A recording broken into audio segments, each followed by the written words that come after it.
Dá para eu me ouvir? A gente vai esperar um pouquinho a Rosa, esperar as pessoas entrarem.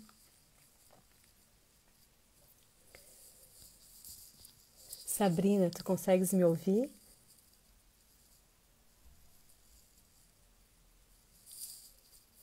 Oi, Rosa. Vou te chamar.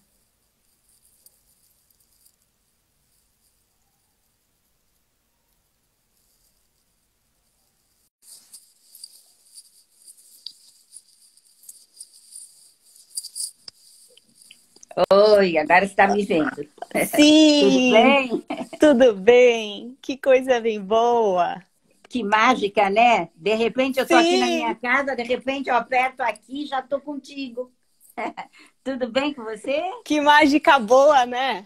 Pois é, mas é de repente, né? Eu já fiz tantas, mas eu sempre fico impressionada com a tecnologia. Achando incrível. Incrível. Pum, tô lá, tô em Florianópolis. Onde é que você tá? Camboriú, Balneário né? Camboriú. Falei. Aham, aham. Que coisa. Eu tô em São Paulo com o maior frio. Pois é, tá doido, né? O tempo. Nossa. Aqui também tava frio, frio, quente, sei lá, estranho. É. Então, linda, tudo bem? Será que. Ah, a Ju já entrou. A Ju é Ah, a minha Ju entrou. amiga. Aham. É uma querida, eu conheço ela. Então eu vou. Eu acho que a gente pode Vou esperar um esperar um pouquinho, pouquinho, é. né? E E nas quartas-feiras eu também tenho um grupo com o Tom, ele é psiquiatra lá em Salvador, sabe? sei, eu sei quem é o Tom, ele é legal.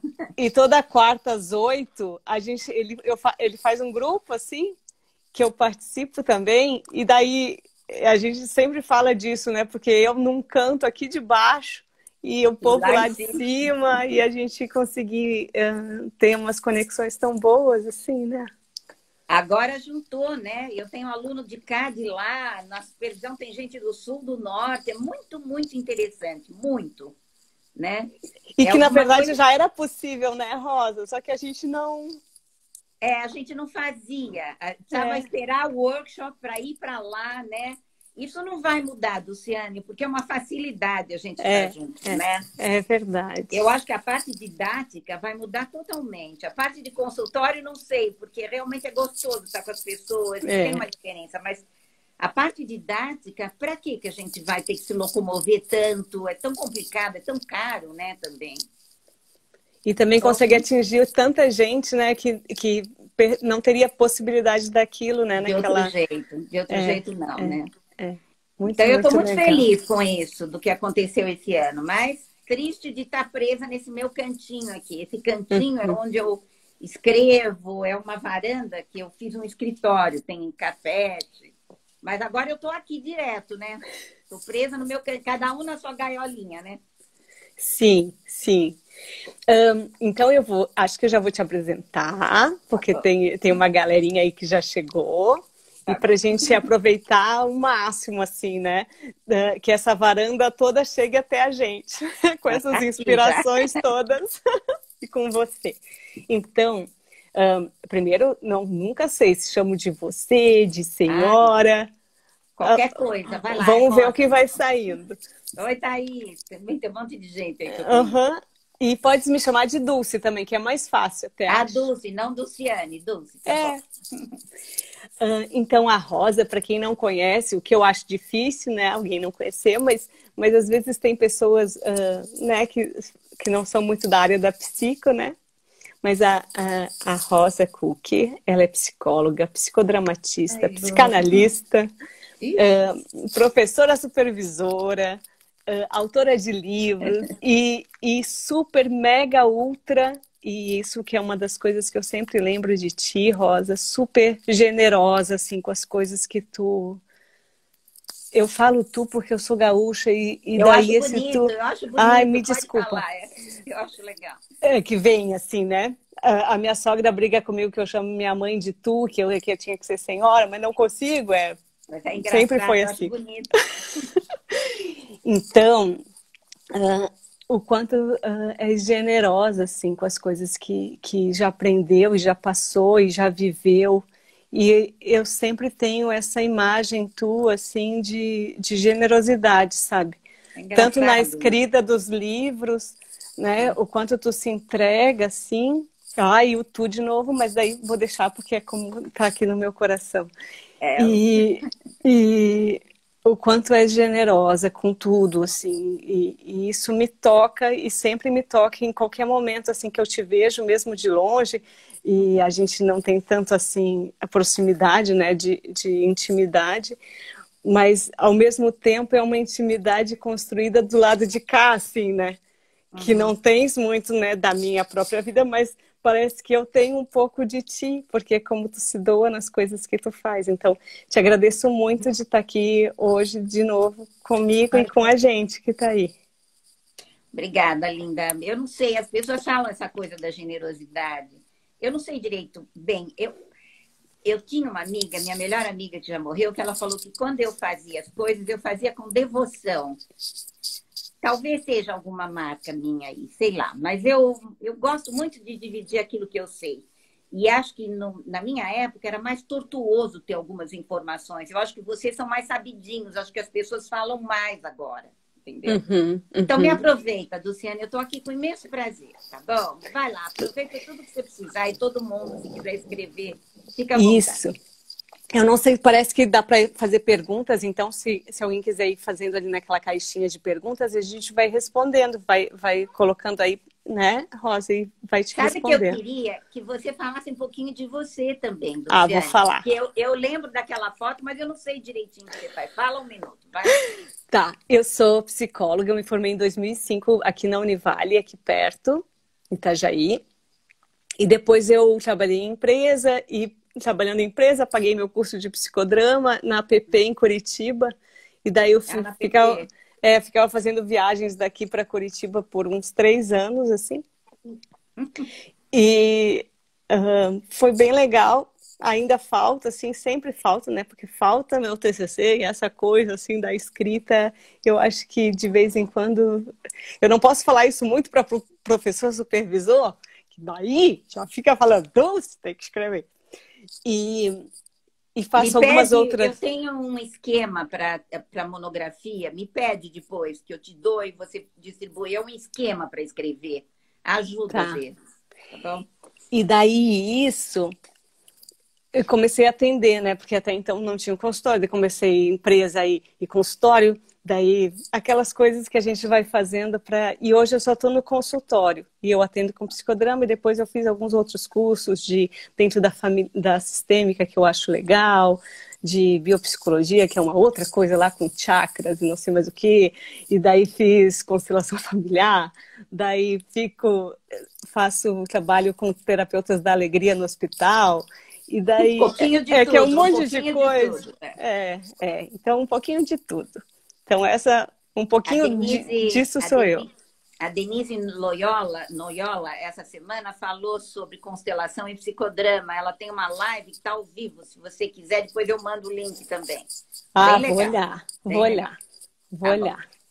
E Muito bom. daí, e daí, Rosa, essa semana eu fiquei pensando, meu Deus, é tanta coisa, porque tem a parte, né, que tens esse contato com os psicólogos e psicodramatistas que oferece tantas coisas para a gente usar, assim, né, de técnicas e tudo, mas também tem a outra parte das pessoas que responderam lá, porque eu fiz uma enquete, o que eu vou perguntar?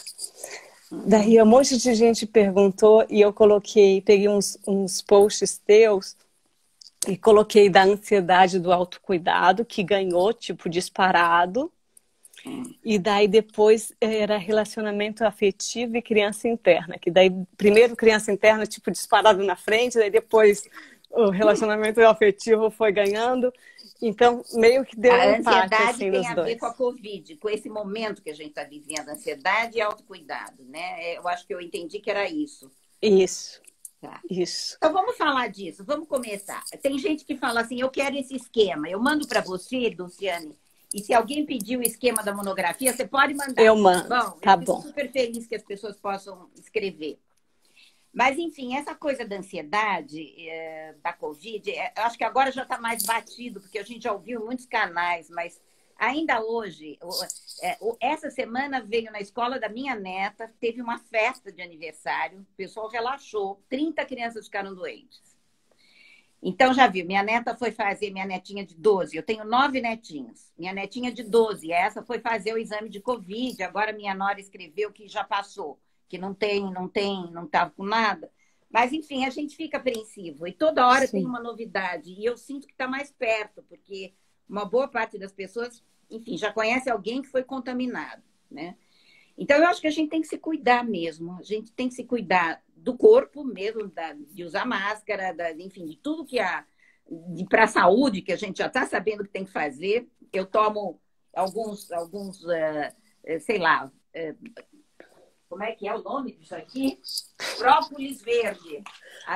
Própolis. A minha nutricionista me deu própolis verde. E, enfim, fazer esses cuidados que a gente ouve, principalmente máscara, lavar a mão, mas acho importante a gente cuidar de como a gente está realmente, né, nesse tempo. Porque, que nem eu falei, eu estou nessa varanda aqui, que é super bonitinha, tem flor, não sei o que lá, mas eu estou presa aqui dentro. Eu quase não posso ver as pessoas que eu quero, nem família. A gente vê com muito cuidado, porque meus filhos têm medo de mim, do meu marido, que a gente tem mais de 70 anos, enfim. Uhum. Então, como é que eu faço para minha cabeça ficar boa? Para mim continuar criativa e continuar com vontade de viver e apostar na vacina, enfim. Eu não sou das que fica mais olhando notícia de Covid. Eu, umas 2, 3 vezes por semana, eu vejo um pouco, eu leio alguma coisa, eu quero saber como é que está. Estou muito ligada nessa coisa de vacina agora, porque eu estou interessadíssima, está chegando o final do ano. Mas o que eu faço para mim, assim, eu desde o início da pandemia, eu faço exercício. Eu ando na minha garagem, meu prédio tem 20 andares e eu não parei de andar, até porque eu sou meia gordinha e eu não queria engordar e eu realmente não engordei, eu até emagreci. Porque eu fiz uma coisa assim que eu vou cuidar do meu corpo. Aliás, porque se eu não cuidar do meu corpo e de mim, quem vai cuidar, né? Então, eu faço exercício de manhã, eu faço meditação, eu tenho uma série de práticas que são boas. Fora isso, eu tenho uma pilha de coisas que eu quero ler. Eu estou ocupado o dia inteiro com paciente, com aluno, com cozinha agora, porque a gente teve que aprender a fazer umas coisas de casa que no final viraram hobbies também. É interessante, né? Eu acho que essa é a ideia, né? O problema é quando a pessoa ela fica ligada na Covid e ela não para, ela não sai. Eu conheço uma pessoa que está trancada em casa, não saiu uma vez desde março, né? Eu acho insalubre. Porque eu acho que não é só saúde física e afastar o bicho, é também manter as relações e não ficar isolado, né? Sim, sim. Então, em alguns casos, eu sinto que esse isolamento e essa ameaça de morte, de doença, acaba produzindo ou precipitando crises anteriores que a pessoa já tinha. E outras situações onde a pessoa se sente constrangida e constricta e presa, né? Então, isso eu acho o mais preocupante. Eu tive 2 ou 3 casos que isso aconteceu. Principalmente no início da pandemia, as pessoas ficaram muito perseguidas, com uma ideação que já era delas, mas ficou muito agravada, né? Uma pessoa foi medicada, as outras 2 a gente conseguiu de algum jeito ir levando. Uma delas não queria, por exemplo, falar aqui no telefone, porque tinha uma coisa de que vão ouvir. Então, todas essas questões de como a gente está se comunicando diferente agora, né? Então, acho importante que cada caso é um caso, mas se as pessoas estão um pouco mais fixadas nessa questão e monotemáticas, que é muito difícil. A maior parte dos meus clientes não está mais na Covid. Está no dia a dia, está na vacina. A gente fala 3 minutos e depois a gente continua nas questões que as pessoas estão tentando resolver da vida, né? Então, quando a pessoa está mais focada, mais monotemática, aí sim acho que a gente tem que prestar mais atenção, ver se é o caso, se virou uma fobia, se precipitou algum trauma, alguma outra situação que a pessoa está presa, né? Então, eu não sei, deixa eu ver o que dispara isso em você e nas pessoas, porque a maior parte dos meus clientes está indo muito bem nessa questão, né? Como é que você tem sentido, Luciane? Eu também acho que, eu não sei se porque eu refleti um pouco lá no início também sobre isso, essa escolha de ser profissional autônoma, sabe? A gente vai convivendo com essa insegurança, lógico que é diferente, né? Por causa de uma doença, né? Um vírus invisível, mas essa coisa de ter que lidar com o que a gente não controla, né? que a gente não... E daí pensei muito nisso, eu gosto muito de ouvir filosofia, assim, sabe? Gosto muito de ouvir sobre isso, assim, sobre esses pensamentos de filósofos, sobre coisas que a gente pode ou não pode fazer, até onde a gente consegue ir, e como eu trago isso para o consultório também e para a minha própria vida, sabe? Então, achei legal também o post que tu fez, além do negócio, lógico, da pandemia e coronavírus, mas achei muito legal de abordar o negócio do autocuidado e como, não só com relação ao coronavírus, mas como a gente fica mesmo monotemático quando tem alguma coisa nos afligindo. Parece que é só aquilo, né? Que E, povoa na a mente. verdade, você fala de controle, né? Mas se a gente for olhar bem, e se a gente for ver alguns filósofos, inclusive alguns terapeutas da nossa área, por exemplo, o Irving Yalom escreveu sobre morte. No último livro dele, ele é um psiquiatra muito importante, com mais de 80 anos. Pouca coisa a gente controla. A gente não sabe nada, na verdade. A gente tem uma sensação de controle, né? Eu sinto que o corona, ele só concretiza todas as coisas que a gente não sabe onde estão, mas que um dia vão nos pegar, um dia vai acontecer, ou para alguém que a gente ama, né? Então, essa coisa do incerto e de trabalhar filosoficamente, que eu não tenho controle, mas eu não vou, então, pensar na morte, eu vou pensar na qualidade do meu dia. Com quem eu vou falar, com quem eu vou estar, o que eu vou fazer, o que eu posso produzir, o que eu posso ler.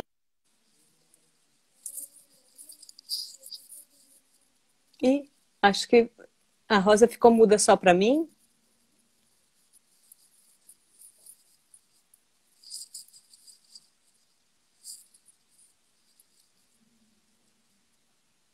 Eu acho que está sem áudio.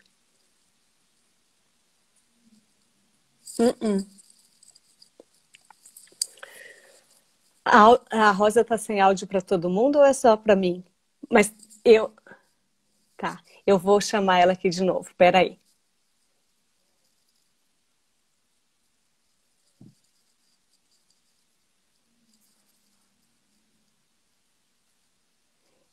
Vou chamar de novo.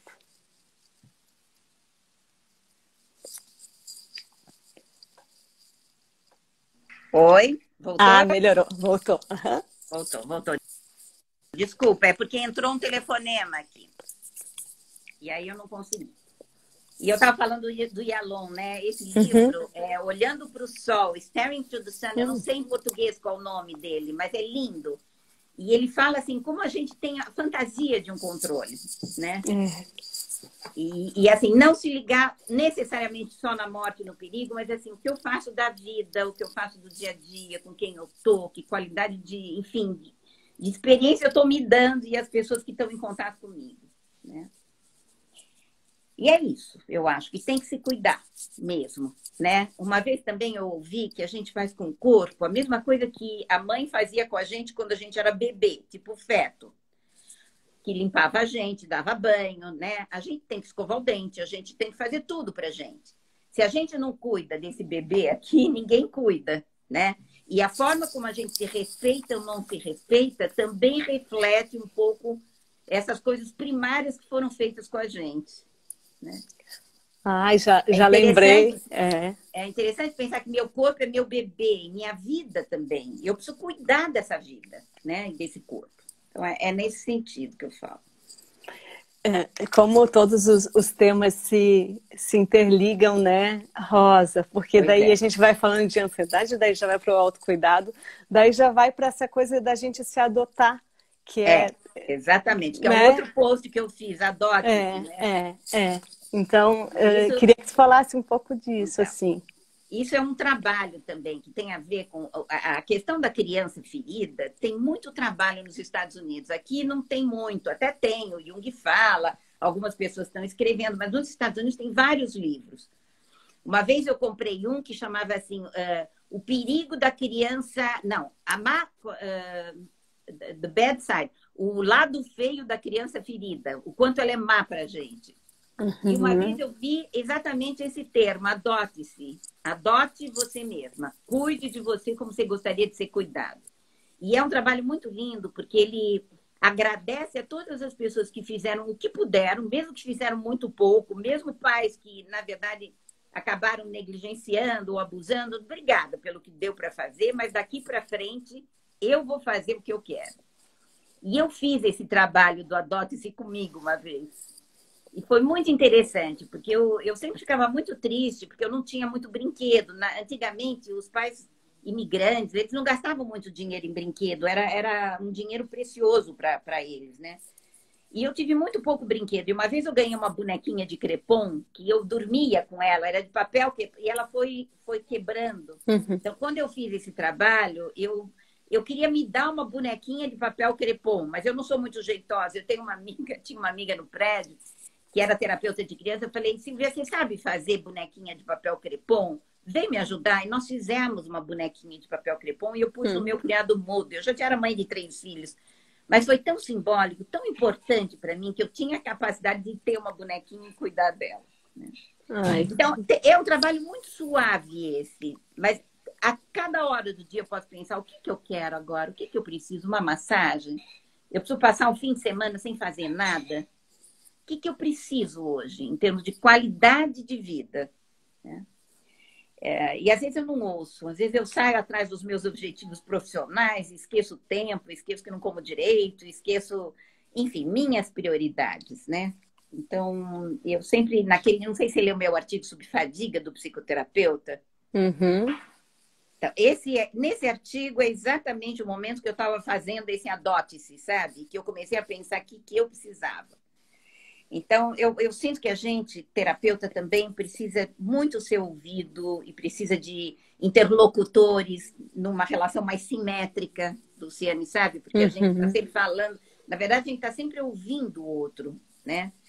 E nesse trabalho que eu fiz do Adote-se, a ideia era assim, eu preciso falar também, eu preciso ter relações onde as pessoas queiram saber de mim um pouquinho. Então, não adianta eu só ficar sendo a terapeuta dos outros e muito solitária. E a maior parte, tem várias pesquisas mostrando como os terapeutas acabam sendo muito solitários, né? Com um ouvido bem grande, né? Mas a boca muito trancadinha para as intimidades. Então, é legal quando a gente pode falar mais de igual para igual, né? Então, por isso eu gosto de grupo de estudos, grupos de intervisão, onde colegas supervisionam colegas. Principalmente grupo de estudos, a gente discute, lê alguma coisa junto e discute de igual para igual. E brinca, e ri, e pode falar bobagem, e não fica preocupado com nada que vem de cima para baixo. Né? Ô, Rosa, mas não é tão fácil assim a gente lidar com essa criança, às vezes interna, que está bem protegidinha ali, né? E ainda demandante de atenção, de colo, mas ainda esperando do outro, né? Por isso que é importante a gente se dar, né? Tem um momento nesse autocuidado que a gente saca isso, quer dizer, se eu me der, o mundo me dá. Se eu continuar sendo a generosa crônica e o tempo todo, eu sou uma pessoa muito generosa, mas eu sou uma pessoa que se dá bastante, viu, Luciana? Eu realmente já faz alguns anos, eu diria que uns 20 anos, né? E eu comecei colocando na minha agenda espaços azuis, que eu comecei a fazer natação. Foi nessa época que eu escrevi o Fadiga. Eu tinha um negócio, eu tinha um diagnóstico de fibromialgia, eu tinha dor no corpo, eu não tenho mais nada. Eu estou com 20, 30 anos a mais e não me sinto mal mais corporalmente. Né? Naquela época eu estava toda arrebentada. Então é interessante, começou com um azulzinho, segunda, quarta e sexta. E o azulzinho foi aumentando, com espaços para nada. Espaços para ir para cá, para lá, não fazer nada. Então, eu recomendo sempre espaços em azul clarinho, ou qualquer cor que vocês adorem na agenda, que é espaço para mim. Espaço para nada. Para mim, para mim encher com aquilo que eu quero. Né? Isso é legal. E essa coisa já da criança que espera do outro, talvez junto com essa coisa da carência emocional e dos relacionamentos afetivos, né?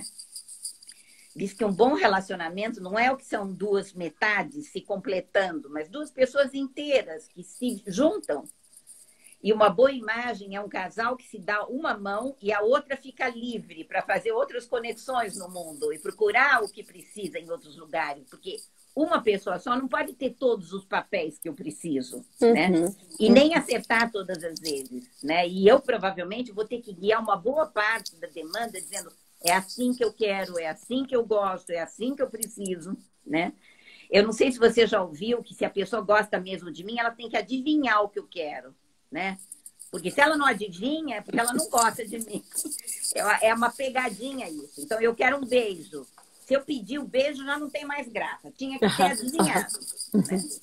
E nessa, a gente fica muito regredido. A gente fala que nem bebê. Bebê não fala se é xixi, cocô, né? A gente acha que e a mãe vai tentar adivinhar. Você é mãe também. Você sabe quantas vezes a gente erra também, né? É dor de barriga, dor de ouvido, dor de xixi, dor de cocô, sei lá. E às vezes eu falo para o cliente, você é adulto, você pode pedir. Mas eu pedi não tem mais graça. Eu falei, por que não? Por que não tem graça se você pedir? Se a pessoa se esforça para fazer, é porque ela está interessada em te agradar. Né? Ela pode não ter sabido, mas agora ela sabe e ela faz. Né? Eu lembro no início do meu casamento, do meu relacionamento, que a gente já está junto 20 e poucos anos também, né?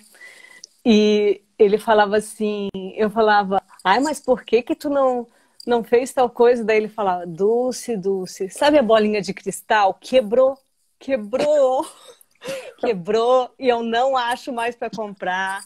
Então, eu não tenho a bolinha de cristal, não tenho como eu adivinhar o que está passando aí nessa cabecinha. Então, pede, que daí fica mais fácil, né?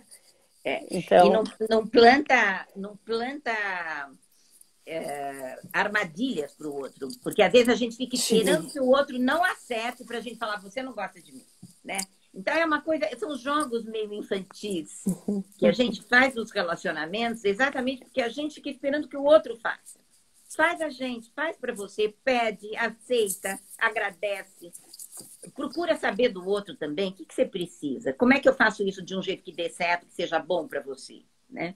Adultos se perguntam e se dão as coisas. É muito difícil. Eu estou casada há 48 anos. Ainda hoje precisa perguntar como é que isso é bom? Como é que isso é bom para você? Né?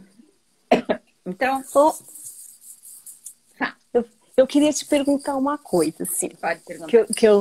Por exemplo, assim, algumas vezes na infância não aconteceu comigo, né? Mas já aconteceu com alguns pacientes que eu passei, tem perdas muito significativas de pai, mãe, assim, né? Muito novos, tipo 10 anos, 8 anos. Então, assim, fica aquela falta, assim, né? Fica algo que falta, um buraco, né? E tem vou relacionar uma coisa super séria, mas com uma imagem que eu vi, sabe, paralelepípedo, daí faltando um, e a pessoa pegou e colocou um tijolo, assim, que não coube, né? Não assentou, não... E eu peguei essas duas coisas, que algumas vezes é o que a gente faz, querendo cobrir uma coisa com outra, que não encaixa, que é uma coisa da gente ter que lidar com aquela falta mesmo, né, Rosa? O que tu e essa pensa, falta, assim, quando é muito primária, quando é muito na infância, eu acho que no resto da vida também. O Corruti, que trabalha com narcisismo, ele diz o seguinte, quem não teve, idealiza o que não veio. Idealiza de um jeito quase não humano. Por exemplo, a mãe que eu não tive, que eu imagino como ela teria sido, ela é melhor do que a mãe que teria sido de verdade. Né? O que eu quero dizer é o seguinte, a gente preenche esse buraco com nossa fantasia do que deveria ser a grande mãe, o grande pai. Então, muitas vezes, você falou do tijolo que não assenta. Então, hoje a gente estava falando na supervisão da madrasta. Madrasta é uma palavra, não diz que madrasta, porque não tem jeito dela ser boa. Madrasta, né? É uma pessoa que entrou no lugar da mãe. Ela entra no lugar da perda, do luto e da idealização. Então, coitada. Né? É mais ou menos como se entra alguém para substituir o melhor professor, que teve que ir embora. Então, os alunos não aceitam direito, porque não é o meu professor, é outro professor, é outro jeito, né? Então, tem que fazer o luto e tem que trazer para a realidade as possibilidades desse papel, né? Então, tem muita madrasta, muito boa madrasta, que tenta fazer o melhor que pode, que tenta acertar de todos os jeitos, né? O problema é eu aceitar um substituto. Né? Se o lugar está tão idealizado e tão sagrado, tem gente que diz assim, ninguém vai substituir minha mãe, não vai mesmo. Mas aceita um substituto parcial para a função, para o papel, para a ajuda e para o lugar generoso, que muitas vezes tem muitas pessoas generosas, né? Não só a mãe da gente idealizada. Né? Mas um conto, não, uma fábula, uma metáfora, uma historinha para contar a respeito disso. Diz que tinha uma criança que ganhou uma bexiga, dessas que é enchida com hélio, né? Com gás hélio, dessas que voa. Então ela ficou segurando. A bexiga era vermelha e ela estava super feliz e foi para a rua com a bexiga. E a bexiga soltou e foi embora. Aí todo mundo veio, ela começou a chorar, desesperada, e todo mundo veio dar outra bexiga. Uma amarela, uma azul, uma verde. E ela falava, não, eu quero a primeira bexiga, eu quero a minha bexiga, né? E as pessoas muito frustradas, porque elas queriam dar outra, mas é óbvio que não era aquela que ela perdeu. Então, isso um pouco fala desse tijolo que não assenta, porque é muito difícil ter um que substitua alguém, né? Só que a vida tem muitas pessoas e muitas possibilidades de relação. Se eu ficar de mal e de luto a vida inteira, ninguém vai substituir, né? Ou ninguém vai tentar chegar perto para me dar alguma coisa parecida, né? Então, eu acho interessante isso que você está falando. Mas não necessariamente uma criança que perdeu a mãe muito cedo tem que necessariamente carregar isso para o resto da vida, entendeu? Depende de como ela vai elaborar. E eu acho que, sobretudo, de como ela vai, as pessoas vão ajudá-la a segurar essa dor. Né? É porque, assim, há muitas famílias não se fala mais, né? Isso que daí eu acho que não fala mais disso. Ninguém mais fala disso, não, daí fica mais complicado. Daí fica mais fácil. Não fala, não existe a dor. Existe e cresce dentro da pessoa, né? Agora, se puder existir a dor e se a gente puder contê-la, muitas vezes eu faço no consultório que a pessoa faça essa mãe. O que é que essa mãe faria se ela tivesse viva e se ela pudesse te aconselhar? Essa mãe, nesse lugar de sabedoria que ela está agora, eu sempre coloco a morte no lugar de sabedoria. Porque é mais ou menos como a gente projeta isso na cabeça da gente para poder pensar onde foi aquela pessoa, né? Desse lugar de sabedoria no mundo, onde ela está, dessa luz, essa energia, o que ela diria para ti? Como é que ela preencheria ou te diria agora o que você deveria fazer, né? E tem um livro também, tem um livro do Milton Erickson que chama O Homem de Fevereiro. Não é dele, é do Jay Haley que fala dele. Nem sei se é do Jay Haley. Chama O Homem de Fevereiro. Não sei se é um caso. Eu acho que é um caso dele que o Jay Haley, que é o cara de família, escreve. Que era uma criança que tinha sido multiabusada na vida e não tinha ninguém legal. Não tinha ninguém para fazer realidade suplementar. Não tinha um tio, não tinha um avô, não tinha um professor. E aí ele fazia, numa espécie de psicodrama interno, uma visita todo dia, todo ano, no dia do aniversário dela, vinha um tal de Homem de Fevereiro, porque a menina fazia anos em fevereiro. E ele foi construindo este homem, que conversava com a menina, que perguntava o que ela queria o ano que vem de presente. Daí o ano que vem ele vinha na data e fazia. Então ele fez vários aniversários, desde o primeiro. Que essa criança não tinha nenhuma memória boa. Então ele criou uma memória boa. Com a própria projeção, é muito interessante como o psiquismo tem a capacidade de fazer o tijolo, querida. De algum jeito, se ele aceitar primeiro o luto, eu perdi, aquilo, o balão vermelho não tem mais. Mas se eu puder negociar com a vida, vai ter gente, tem relações, tem muita gente legal na vida, né? Então é mais ou menos assim que eu estou entendendo as suas crianças com perdas prematuras, né? Porque... A ideia é como elaborar o luto e aceitar um substituto. Aceitar que a vida dê outros balões. Isso. Porque até o falar, às vezes, nem demora para vir, né? Porque não se fala. É como se estivesse falando de uma outra pessoa, assim, né? De outra pessoa que perdeu, não eu. Mas não eu. É interessante ver desse jeito, assim. Falar de outra pessoa. Outro dia eu estava ouvindo uma palestra da Esther Perel sobre terapia de casal e sexualidade. E aí ela passou o microfone para a plateia e falou assim, olha, vocês podem fazer uma pergunta como se fosse para sua amiga. Tudo bem. Fala, eu tenho uma amiga que vive isso. Ou seja, ela dava a possibilidade da pessoa se esconder atrás da pergunta. E, tá ótimo. E Eu estava pensando aqui numa outra coisa, né? Veio e foi, assim, sobre... Ai, meu Deus! Pra onde que foi essa minha pergunta? As pessoas perguntaram se ia gravar, né? Estão perguntando aqui no chat. Então, Pode eu vou gravar, deixar gravado, né? pelo menos Daí um depois as pouquinho. pessoas... Vê se tem alguma pergunta do pessoal, porque eu vi que eles escreveram, mas eu não consigo ler junto. Tá. Então, se alguém quiser. Uma pessoa falou que gostava do conceito da psicanálise de gozo para explicar a dificuldade de desconstruir o lugar sagrado. Tá, não sei exatamente qual é É. o conceito que ela está falando, mas eu vou dar uma olhada, pode ser legal. Porque E esse uma lugar pessoa... sagrado, quando ele está muito construído, não tem quem substitua, né? Uhum. E eu não sei exatamente como é esse conceito de gozo, mas vou dar uma procurada. Se eu pudesse falar com a pessoa, eu perguntaria. Mas tudo bem, legal, legal associação. E uma pessoa pediu indicação de livros da terapia da criança interior. Ah, e eu lembrei. Era disso aqui mesmo que eu ia falar. Eu acho que nessa época que eu recebi esse artigo da fadiga do terapeuta, veio junto é tipo um texto teu, Rosa, é um guia, assim, que a gente faz como se fosse uma meditação da criança, e Ah, daí vai voltando, daí tipo começa na agora, verdade, isso vai alguém nas copiou, porque casas. isso eu Ah, fiz em vários congressos. A primeira vivência que eu fiz de criança interna foi lindo, lindo, lindo, lindo. Todo mundo chorou. Eu nunca vi, tinha milhões de pessoas chorando na sala. E é uma vivência onde eu faço uma visita à casa, à primeira casa da pessoa. isso. Uhum. Um Lembro dia eu posso dessa. fazer, um dia eu posso fazer um workshop, se a gente Ai, organizar, muito Luciane, legal só com esse. essa vivência, e a gente faz um workshop de vivência. Se você quiser, se você topar realizar, a gente faz. Foi Ah, muito bonito, muito. mas é muito sensível. É um trabalho. As pessoas me pediram roteiro. Eu falei, não quero dar o roteiro, porque eu não quero que todo mundo comece a fazer e acesse lugares que depois precisa de capricho para fechar, precisa de um bom Sim. compartilhar, precisa de ir para uma terapia, às vezes. Porque a gente. É como se fosse um roteiro de um transe hipnótico, que a gente vai Uhum. visitando uma coisa do passado até chegar no dia de hoje.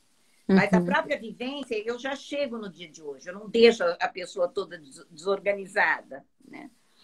Mas eu não Uhum. sei como é que você recebeu, mas se você fizer, faz devagarzinho isso aí, faz com cuidado, porque é Na poderoso. verdade, eu acho que eu sempre penso assim que existe uma conexão do que a gente dentro da terapia, né? Entre o que a gente tem ali para dar naquela hora e o que o outro está disposto também e está pronto para receber. Então eu fico muito sensível a esse movimento. Então eu já tenho isso há muitos anos, há alguns anos, e para te dizer assim, de eu ter usado. É difícil, é. É É, porque porque é precisa também de forte, forte. é forte. Eu fiz assim, né, de ler e eu tentar fazer comigo, mas eu percebo assim que precisa de ter algum Continência, tipo de. É, continência, isso, continência. isso. Porque tem as dores de todo mundo. O mais importante numa dor funda é que tem alguém que ouça empaticamente e transforme aquilo em outra vivência, num compartilhar. Por isso eu gosto tanto do compartilhar do psicodrama. A gente não fica sofrida sozinha, a gente fica junto nessas coisas das crianças que a gente traz junto, né? Uhum. Sobre literatura de criança interna, aqui no Brasil tem um livro que chama Curando a Vergonha que eu trago em mim, do Bradshaw, John Bradshaw. Uhum. Ele é uma pessoa que eu fui para os Estados Unidos e fiz um workshop com ele, um fim de semana. Ele é alcoólatra, ele foi alcoólatra, filho de alcoólatras.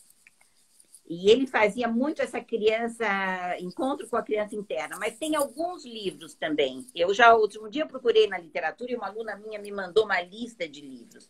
Mas o Bradshaw, ele já morreu. Ele inclusive, tinha um programa, numa época, nos Estados Unidos, sobre essa coisa da criança interna. E aí virou meio jocoso isso. Virou uma coisa, todo mundo...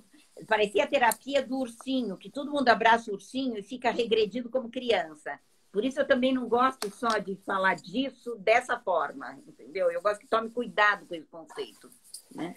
Eu queria te perguntar também se tu já ouviu falar, tem uma senhora, assim, Ivone, o nome dela, Laborda. Já viu? Ela faz um trabalho com essa parte da criança, só que ela dimensiona assim de que a gente curar a nossa criança interna nos filhos. Por exemplo, eu queria muito a bonequinha e daí a minha filha é pequena, a bonequinha de Crepom, né? Daí eu faço a bonequinha e dou para a filha, ou brinco com a minha filha, ressignificando ali a minha criança, assim, né? Ela faz uma coisa da criança consciente, eu acho que é o nome. Depois eu não posso conheço, passar. mas eu acho que a minha filha pode não querer nunca uma bonequinha. Acho que as minhas tiveram tantas bonecas. Né? Outro dia, a minha netinha de 2 anos falou, eu não tenho American Girl, eu só tenho essa gaveta. Na gaveta tinha umas 30 bonecas, que eram das irmãs. Entendeu? Não sei se ela vai gostar de uma bonequinha de papel. Né? Porque tem um significado para ti, né? Era para mim. Então, ela ficou muito tempo, ela ficou mais de ano, essa bonequinha, e para mim resgatava a minha potência de dar o que eu precisava. Era mais isso. Não era nem que eu ia brincar com a bonequinha, mas ela estava lá e eu queria ela. E várias vezes eu peguei e ela tinha sentido para mim.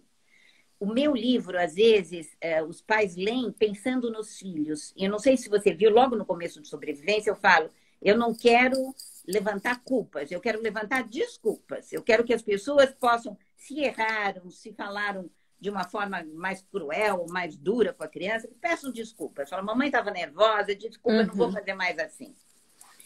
Mas não culpa, porque a culpa é meio tóxica. E esse Bradshaw que eu falei do livro, ele fala que culpa e vergonha são muito importantes, mas numa dosagem de 10%, não de 80% na educação. Que é importante até falar, isso não foi bom, isso foi... Mas não 80% e 90% de vergonha e culpa, porque a gente paralisa com essas emoções. Então, se eu vi que eu fiz algo errado, eu vou acertar da próxima vez, me dá uma chance. Né? Me desculpa, eu vou começar de novo. Né? Então, eu não sei dessa outra pessoa, mas eu já vi até um trabalho de igreja com a noção de criança interna, e por incrível que pareça, foi bonito. O cara usou muito bem o conceito, o meu livro, ele falou do meu livro, mas tem muita gente falando. Agora, o livro, o conceito não é meu. Eu gostaria que fosse, eu gostaria de ter sido tão genial na minha vida, mas não é meu. Eu gosto muito do livro da Alice Miller, O Drama da Criança Bem Dotada. Ele que começou para mim, e ela começou uma revolução nas psicanálises, a Alice Miller, porque ela era psicanalista. Até uma época em que ela resolveu romper e dizer assim, não é por aí, porque aí quando eu faço psicanálise, eu continuo com uma relação tão hierarquizada que nunca se alcança essa parte minha. Enfim, e ela fez a revolução. Então, eu sempre recomendo o livro da Alice Miller, do Bradshaw, todos os livros que falam sobre codependência também, porque o tema tem tudo a ver, né? Essa coisa de ficar dependente do outro para me dar, ou eu, na verdade, tornar o outro dependente de mim. Como que eu posso ter aquele modelo que eu te falei, das pessoas unidas por uma mão, mas separadas por outra, e que se nutrem de outras coisas, não ficar esperando de uma pessoa só. E também a ideia de não ficar empurrando paredes. Então, o Bradshaw, ele era filho de alcoólatra, e ele era alcoólatra. Então, na questão das adições, que é um outro tema que eu escrevi, Luciane, a gente percebe muito a codependência, porque a família fica querendo que o adito saia daquilo. E ela resgata o adito em milhões de circunstâncias que talvez ele tivesse que ficar para poder pedir ajuda e receber a tal ajuda. Né? Quando a ajuda vai com toda a força goela abaixo, ela não funciona. A gente sabe disso em terapia. Né? Agora, como é difícil esse soltar, né, para a família. Eu estava lendo, que é nesse aqui, né? Exatamente, exatamente. Né? Como Quanto é difícil para a família, soltar, como é doloroso né? um parente sofrer. E, na verdade, deixar ele, se a escolha é dele, ou deixar perto, ou ficar assistindo, mas deixando a pessoa perceber a responsabilidade dela nisso. Né? E eu estou aqui, mas quando você quiser, eu não quero te forçar nada. É muito difícil, porque a gente vê a pessoa se degradando. Mas, enfim, os sistemas de codependência, em todos os livros. Tem um livro da Melody Beattie que chama Codependência Não Mais. Eu gosto muito. É uma das primeiras pessoas a escrever sobre esse conceito. E ela fala de criança interna também, né? E ela fala da gente dar asas para a nossa criança crescer. Tem um livro que tu indicou em algum congresso aí que eu estava e te assisti, que é Será que existe amor feliz? Tu Ah, lembra? não Faz... lembro, mas... Uhum. É de relacionamento, como o relacionamento dos pais podem impactar no relacionamento, sabe, dos filhos, assim. Dos filhos. É, a Bem gente vê legal isso também. nas nossas pacientes, que muitas vezes procuram só relações complicadas, né? Uhum, E uhum, quando a gente vai olhar a história de vida, parece que na vida delas, as relações primárias, amorosas, marcaram o cérebro como uma coisa difícil, complicada. Ou então, assim, eu tenho que fazer muito, eu tenho que trabalhar muito para ser amada, né? E uhum, uma vez me falaram, se você tiver que pagar tão caro para ser amada, não é amor, né? uhum, É uhum, alguma outra coisa que você engoliu como se fosse amor e agora, quando a vida sinaliza, você acha que é amor. uhum, Então, é interessante ver as repetições desse padrão, né? Desse padrãozinho que a gente forma lá atrás e que, de repente, tem um homem aí, ele é meio enigmático, eu acho ele legal, eu vou atrás dele, mas o enigmático sempre me deixa na mão, né? E eu tô lá, sempre apaixonada pelo enigmático. Então, é interessante ver onde que eu formei essa fissura por esse enigmático, por esse paradoxal, porque ela só me dá uma dor na vida, né? E olhar para isso, Rosa, tu pensa que isso pode, o olhar e ter a consciência disso, isso vai libertando, né? Vai dando possibilidade de novas escolhas, né? É, vai dando primeiro um simancol, toda vez que eu ficar muito fissurada, eu preciso prestar atenção se eu não estou me metendo numa relação paradoxal de novo. Né? Por exemplo, às vezes a minha própria excitação, quando eu estou no período fértil, o que é isso que me atraiu tanto? Né? Será que é bom mesmo? Vamos ver. Tá me dando, tem retorno. Então, a primeira coisa é isso. E outra coisa, dá uma chance para outras pessoas que, às vezes, à primeira vista, não me parecem tão atraentes. Mas, de repente, são pessoas boas, que estão para mim, que estão me ligando, que estão querendo a minha amizade, estão querendo... Estão na minha sociometria, estão me buscando. E eu fico sempre Uhum, atrás de quem me rejeita, de algum jeito. Né? uhum, Então, a primeira coisa é ter simancol por quem eu me atraio e depois dar uma chance, porque me parece, sei lá, chato ou não tão... Dá uma chance, porque às vezes a pessoa não é tão chata, né? Às vezes é eu que não tenho esse jeito, né, de entrar. E as que pessoas tam... mudam, viu, Luciane? Graças a Deus, porque senão né? eu não estaria 47 anos nessa profissão e ainda com bastante demanda. Mas é tortuoso o caminho. Tem um momento na terapia que a pessoa saca, quando ela saca as defesas da minha criança. Então, não é o que o mundo fez para mim, perder a mãe, perder o pai, ter uma mãe mais disfuncional, um pai. É o que eu faço comigo mesmo, o que eu decido e como que eu vou repetindo isso que eu decido. Isso eu posso mudar. A minha Uhum. defesa eu posso mudar.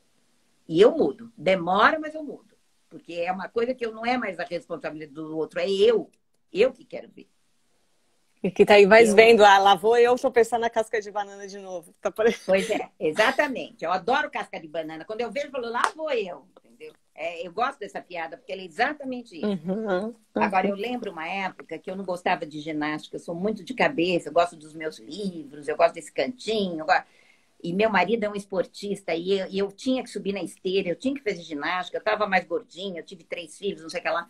E eu subia, e eu queria parar com 5 minutos, e eu dizia, para, Rosinha, tem que fazer um pouco mais. E eu falava para a Rosinha, Rosinha, vamos lá. Isso aí é importante para tua... Eu falava para a Rosinha, entendeu? Aguenta um pouco mais, menina. Ninguém morre. Olha, tua vizinha não morre, você também não morre, né? E eu aprendi a fazer esteira, a fazer aeróbica, e é ginástica mesmo, agora que eu estou mais velha, é importante fazer musculação, nada disso é tão agradável, mas não me violenta mais. Antigamente eu não tinha tolerância a essa frustração, era só coisas na cabeça, nada no corpo, entendeu? Uhum, E eu uhum. sei nadar, eu sei fazer ginástica, eu sei andar, eu aprendi coisas e não deixei de estudar e de fazer aquilo que eu gosto, mas não o tempo todo, não só isso, entendeu? A Elô tá falando, oi, Elô, querida, você tá me Ah, vendo, é uma querida? galera aí mandando beijo, ó. E uma Cris, querida, algumas eu Antunes. conheço de coração, eu conheço lá no fundo do coração. Ai, que coisa bem boa. A Ju também. Tem uma pessoa que perguntou se tem em espanhol. Tem algum livro teu em espanhol? Tem vários, todos eles estão em espanhol. Ah, ó. E tem em inglês também, chique eu. Ai, que No legal. Amazon, tem no Amazon esses livros, mas tem em espanhol. No Amazon tem em espanhol e a Ágora também tem em espanhol. Né? Todos os livros, inclusive o dicionário, que é Ah, eu ali acho que Saramago. ele falou desse. Eu acho que ele É, falou ali em cima desse livro. tem em Eu queria que espanhol. as pessoas fizessem perguntas também, né? Não sei se tem ali a caixinha de perguntas ou se quiserem fazer aí nos comentários também. Ah, ó, Rosa é maravilhosa. É, isso é tão Renata, gostoso. Tem um carinho, né? Eu sinto que é a importante. Tati. É bom mesmo, né, Rosa? Ter É, essa. a Bom, Cris foi minha aluninha, imagine. A Cris é uma super professora aí da faculdade, Cris querida. A teoria da criança ferida não é uma teoria, na verdade. O Jung já falava disso. Muita gente falou, em filosofia também, que a gente guarda a infância sempre. E muita gente se apropriou disso. Muitas terapias falam dessa parte infantil, da parte adulta, da parte infantil. Mas eu não sei exatamente. No meu livro, Criança Ferida, eu falo de várias pessoas que falaram disso. Né? Eu acho que é uma construção com o tempo. Né? E como curar? Respeitando, olhando a dor e vendo o que ela decidiu fazer com ela mesma, né? Tá cheio de criança ferida que resolveu ficar de mal com o mundo, se esconde, né? E não dá chance da vida trazer uma outra possibilidade, porque daí eu continuo ferida, né? Se eu repetir, fizer sempre a mesma coisa, a vida vai me bater no mesmo lugar, tá? Se todo mundo tem uma criança ferida, eu vou te falar que eu não sei. Eu acho que não, porque muita gente já me falou em workshop que eu andei que teve uma infância muito feliz, que não teve nada, que se lembra da infância como um momento bom. Eu não sei a porcentagem, mas quando alguém fala para mim que teve uma infância feliz, eu falo que legal, que bom isso, né? Mas às vezes ela diz, mas minha adolescência foi uma porcaria, porque eu tinha uma turma e recebia bullying na escola. Então, a ideia é assim, eu também posso fazer feridas em outros momentos na vida, né? E tem gente que tem a sorte de estar feliz mesmo, e não precisa de terapia, e não precisa entrar no nosso consultório, e talvez até tenha muito para dar nesse sentido, né? Agora, eu sei que uma boa parte da psicologia é feita por pessoas que foram feridas, né? Haja visto as uhum. histéricas do Freud, e, enfim, né? Desde lá atrás. E talvez que é isso que nos ajude a lidar melhor também com as dores dos outros, né? As nossas Exatamente. próprias, né? E o As nossas acesso a elas, próprias. né? Exatamente. Os alunos ficam muito mobilizados, porque é verdade, muito aluno tem, e principalmente aluno de psicologia. Por quê? Em geral, dizem que psicólogo e psiquiatra é tudo louco, né? Mas não é bem assim. Mas, por outro lado, é verdade que a motivação para ficar perto de dor tem muito a ver não só com vocação, como com destino. Isso quem diz é a Alice Miller. Porque desde pequenininha eu fico numa casa vendo pessoas disfuncionais e tentando acertar, empatizando com a minha mãe. Olha, agora eu não vou falar porque meu pai está bravo, eu vou falar mais tarde. Então, desde criança, eu estou tentando me adequar ao outro e vendo qual é o melhor momento. Então, de certa forma, é isso mesmo, né? É destino, eu já sei, é expertise. Eu vou trabalhar com psicologia porque eu já tenho uma certa sensibilidade para essas questões, né? O que eu não posso é ficar me misturando o tempo todo com a criança do paciente Uhum, e uhum, chorando e uhum. tentando compensá-la, né? Isso não. Mas deixando que o outro enxergue este lugar. E ele, como adulto, tente compensar. O que você está precisando? O que ela precisava? Não era bonequinha, era algo que eu queria. Então, eu posso me perguntar como adulto, não dá para minha filha, como você falou, Luciane, mas assim, o que agora eu quero? Eu acabei de fazer uma massagem shiatsu, que eu faço toda semana na quarta-feira, que é o dia que eu atendo mais. E que eu aprendi que uma massagem corporal me ajuda muito quando eu estou cansada.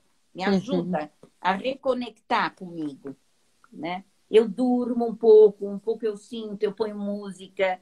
Então, é um outro momento que eu preciso para relaxar, para voltar para mim mesmo, para o meu espaço. Então, o que cada um dessas pessoas que está me ouvindo hoje precisa neste momento da vida? Qual a bonequinha de crepom que vocês precisam? Sim. É férias daqui a pouco? Eu vou tirar janeiro. porque eu trabalhei muito, muito esse ano. O que cada um precisa? Às vezes não é grandes férias, mas quem sabe uma semana, parar de atender, parar de entrar aí na internet. Eu quero muito desligar do computador e desligar um pouquinho do celular nas minhas férias, sabe? Ver uma vez por dia, 2 vezes por dia, porque eu sinto que a gente está ficando muito dependente desse instrumento. Né? Enfim. Tem uma outra pergunta ali sobre Tá. qual é esse dicionário. Que dicionário que a gente falou? Das palavras, será? É palavras. Eu falo dicionário, mas na verdade é um vocabulário. E o espanhol está até aqui. Palavras. Ó, eu tenho um aqui. Eu não sei a pessoa que pediu, mas olha, eu tenho até em espanhol, livro ele da aqui, Rosa. um volume, palavras. É o vocabulário, né, do Moreno, que eu escrevi quando eu estava no Jaime com Fonseca, estudando num grupo de estudos de pessoas simétricas. Por isso que eu falo, estudem entre si, né? Ai, Porque muito legal. é bem legal ter amigos e pares simétricos. A Ju tem um grupo aqui do teu livro, né? Eu tô aqui me planejando para participar. Fazer. Para Está participar acabando junto. já a primeira leitura. Então já vou começar hoje. Mas eles vão fazer um outro. E é legal, porque juntos as pessoas compartilham, falam. É bem legal. É bem legal. Ó, tem uma pessoa ali falando contigo, a Cris, ó. Tenho muitos pacientes que sofreram abuso sexual e se culpam, não conseguem perceber a sua criança ferida. Isso é um desafio no atendimento de vítimas de abuso sexual. Porque ela, principalmente quanto mais jovem ela mais ela se autorreferencia. Porque eu não devia ter posto essa roupa, porque eu que fiz, porque eu gostei. E isso é muito ruim, porque uma vez eu ouvi falar que o corpo humano ele é multissensorial, e é lógico que a gente gosta, e muitas vezes a gente nem sabia e acabou gostando, né? Então, eu sinto que a gente tem que trabalhar em várias esferas com as pessoas que não aceitam que a responsabilidade era do adulto, não dela, né? E tem que reconstruir esse senso de justiça, que muitas vezes está completamente alterado dentro da própria pessoa. E para isso é muito importante o nosso olhar de terapeuta. Eu, às vezes, falo assim para o cliente, eu não quero que você fale assim com a minha cliente, com ela mesma. Às vezes ela está se xingando, eu falo, não fala assim com a minha cliente, eu não deixo. Não é assim que se fala com alguém que eu gosto. Eu recebi já uma vez uma chamada dessas do Bustos que me defendia e foi muito legal, entendeu? Sentir que alguém me defende, para que eu possa me defender, para que eu possa saber que eu não fiz aquilo por mim, que eu fui levada a fazer, né? Tinha mais uma pessoa que tinha falado ali na frente antes, ó. Tem algumas pessoas. Quando falo da criança ferida e do projeto de vingança, os alunos ficam muito mobilizados. A Cris também falou isso. E a Inês falou, a quarentena nos trouxe encontros muito especiais como este. Rosa compartilha de forma generosa e revolucionária. Muita gratidão. Eu falo tão à vontade, mas eu gosto muito, porque eu recebo esse feedback. Então, eu acredito mesmo que deve ser bom. E eu falo com prazer. Eu não quero ficar falando toda semana, mas quando alguém me convida com carinho e tem um grupinho, eu vou com muito prazer falar. E contar as coisas que é possível contar em uma horinha, né? Da vida, enfim. Tem gente até que a minha aluninha, que está toda semana comigo e que está falando, a Vânia. E ainda vem aqui te ouvir, mas... E ainda vem aqui. É da família e ainda vem aqui. Você viu só, né? Tá bom, Luciane, querida? Ai, muito, muito, muito obrigada, Rosa. Tá bom, né? Tá bom, Por Luciane. tudo. Se você um dia quiser fazer um workshop com aquela vivência, eu dirijo ela para um grupinho. A gente combina, a gente inscreve, faz, mas eu quero que sejam pessoas que a gente conheça um pouquinho, porque às vezes tem umas reverberações, entendeu? Então, é um trabalho que eu quero fazer devagarzinho. Porque talvez seria legal, assim, a gente até pegar, por exemplo, tem um grupo de estudo, né?